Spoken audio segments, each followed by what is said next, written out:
The film opens up with Russell Millings, a detainee who's been secured for 20 years. He frequently recollects his past and the wrongdoing he perpetrated, yet one day his contemplations are unexpectedly hindered by a jail monitor who advises him to pick up the pace, since it's the day of his delivery. Hearing this, he starts pressing his possessions from the jail cell. Counting a piece of paper, Millings is then given a couple of new garments to change into, and in the wake of finishing some desk work, he is taken external to jail. In the following scene we see Millings finding a new line of work for him and working at a burger joint. He likewise figures out how to get himself a spot to live in, which essentially has a television, as Millings has been in jail for over 20 years. He is not even close to the headway in innovation and has no thought regarding messages or the web. He simply goes through his evenings eating food and watching motion pictures on television. The next day, Millings visits an official who makes sense of that reports ought to now be sent by means of email rather than face-to-face. This implies he will never again be observed intently and can carry on with an existence of opportunity. The official likewise specifies that following a month of checking, his solicitation for parole will be acknowledged and he will be all alone. Following this, Millings goes to an web bistro where individuals track down him, intriguing on the grounds that he has never utilized the web before. A supportive youngster helps him in tracking down an article about his dad's passing from a coronary failure in Walk 2001. Anyway, while in the bistro, Millings disregards his work and gets reproved by a manager for being late. After work, Millings goes to an entertainment park to feel youthful once more and plays various games. Unfortunately, he's helped to remember his obligations when his work calls him back. The following day, after the fact, Millings returns to the bistro where the kid had recently ridiculed him for not having a telephone and an email address. Anyway, when Millings specifies that he served 20 years in jail, the youngster's mentality transforms. He then offers to help Millings make an email account at night while working the night shift. Millings consents to remain low longer and deal with the cafe. In the wake of locking all different entryways, the manager hands him the way into the cafe's entry and inquires him to close it prior to leaving. Following this, Millings continues to clean the coffee shop, and when he goes outside to toss out the garbage, he hears a child crying close by. Subsequent to searching for some time, he understands that the sound is coming from a dumpster close to him. In a stunning disclosure, when he approaches the dumpster, he finds a newborn child, a charming little child young lady, in the trash bin. Without reconsidering, Millings takes out the child from the dumpster and goes to the coffee shop. There is a note joined to her which uncovers her name to be Ella.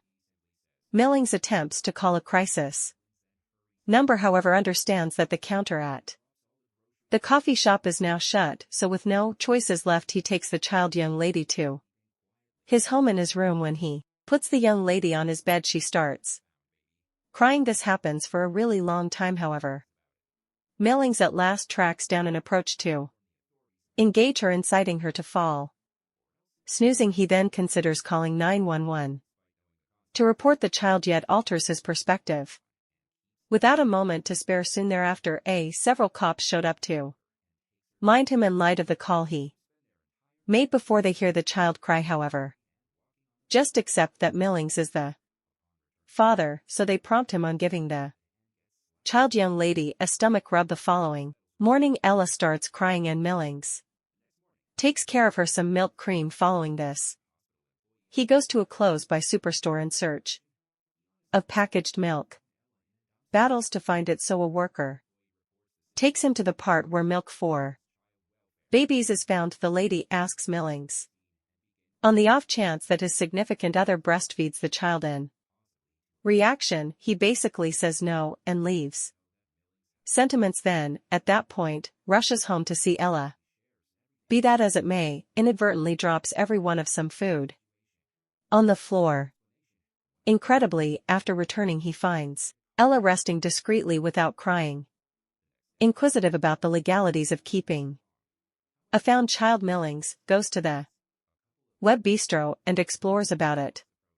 During this, he finds that one ought to illuminate the specialists about the child as before long as they see as one, or, more than likely it will be related with seizing. Notwithstanding knowing the outcomes, Millings chooses not to tell anybody and hushes up about Ella. He then designs a family getaway with her.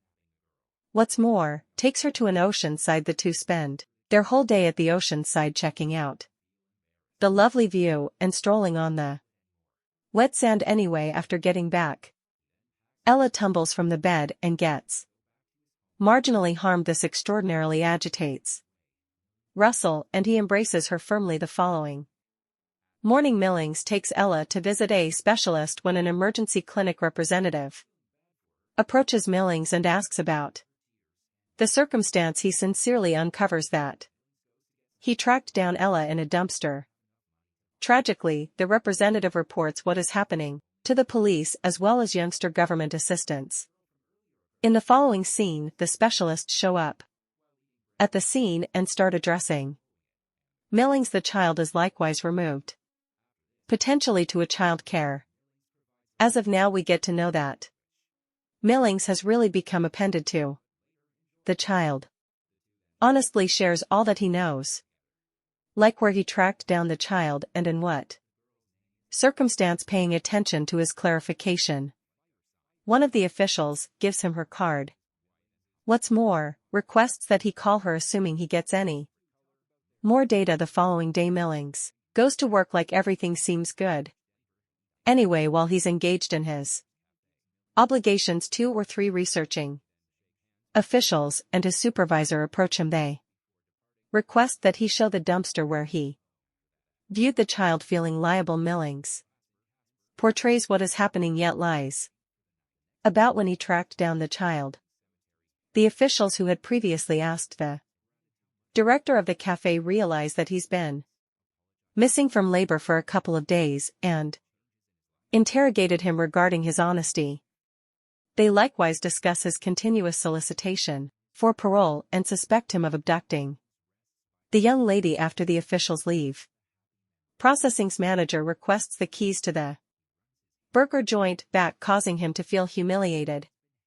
Millings can't deal with it any longer, so he leaves his place of employment. He then packs his things from the inn and chooses to return to his old neighborhood in Casper, Wyoming. On his way, Millings recalls Ella and checks out a guide she had nibbled at one bus station. He meets a young lady who is vexed on the grounds that she lost her ticket. Feeling terrible for her, Millings gives her a napkin to wipe her tears and encourage her at another stop. Millings goes to get some nourishment for himself, however, doesn't have enough cash to purchase a legitimate feast, so he gets back with just a bundle of bread. Yet right then, the young lady from prior approaches him for certain snacks as a much obliged to you gift. While eating bread, he faces trouble in gulping it, and the young lady keeps him from stifling on it.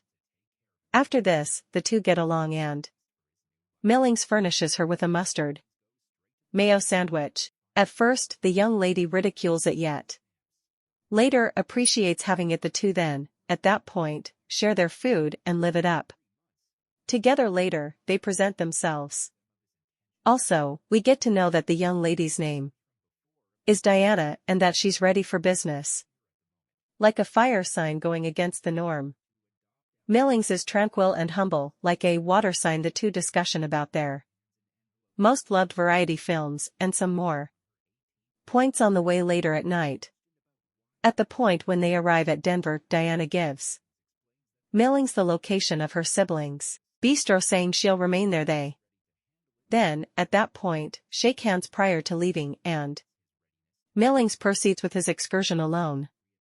After that, a couple of hours after the fact, he shows up in Casper and stays close to the burial ground. Entryway for the night. The following morning, Millings goes to his folks' burial ground. Furthermore, offers his thanks to them. Conceding the amount he misses them, he cleans the spot, apologizes to his father, promising to make positive changes in his day-to-day existence. He likewise says thanks to them for taking great consideration of him during his youth. Then Millings rests by their graves, thinking back about the cheerful recollections they shared. Following this, he runs his hand along his neck, a notification that a vital has been balancing there for quite a while, reviewing the key his dad had given him along with the data about a security store box. Millings burns through no time and goes directly to the bank. He clears up the circumstance for the secretary, referencing his dad and the container left for him. At first, the workers question him, however, after completely checking his personality, they affirm his relationship and award him consent to open the case. They likewise uncover that his father was an incredible client to them. After this, a representative goes with Millings to the safe, recovers the books. What's more, deferentially gives him some security. When alone, Millings opens the crate and tracks down a genuine note from his dad, communicating affection and appreciation. His father additionally specifies the important stamp assortment he had gained during processing's experience growing up. This unexpected brings huge bliss to Millings. The letter closes with his dad's solicitation for him to deal with himself and wishes him the best for his new life. Invigorated, Millings goes directly to the capacity unit and finds a bunch of perfectly stacked, also organized stamps. This pleasures him so much that he separates in tears. Later, 90 days, Millings visits Th.